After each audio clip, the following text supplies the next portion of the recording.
The Maine State Library can now access half of the federal funding it was expecting from the Institute of Museum and Library Services. The library temporarily closed last month because it couldn't access any of the federal support because of President Trump's executive order to dismantle the institute.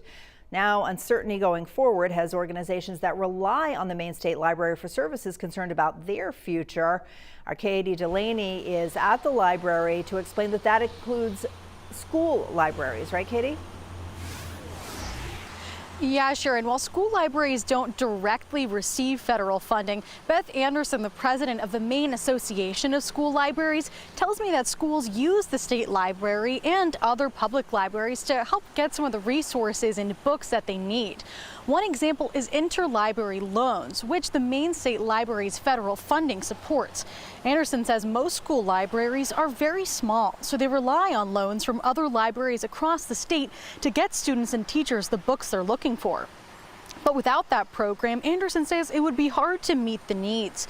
Schools also use databases that are funded by the Maine State Library for student research. Anderson says most schools wouldn't be able to afford these resources on their own.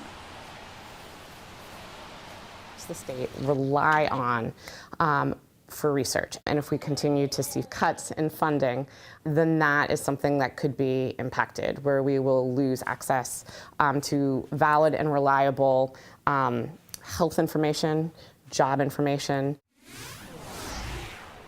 For now, Anderson says her school's interlibrary loans and other services are still running smoothly. Now, the Maine State Library will remain closed until May 26th as the organization continues to plan for staffing changes.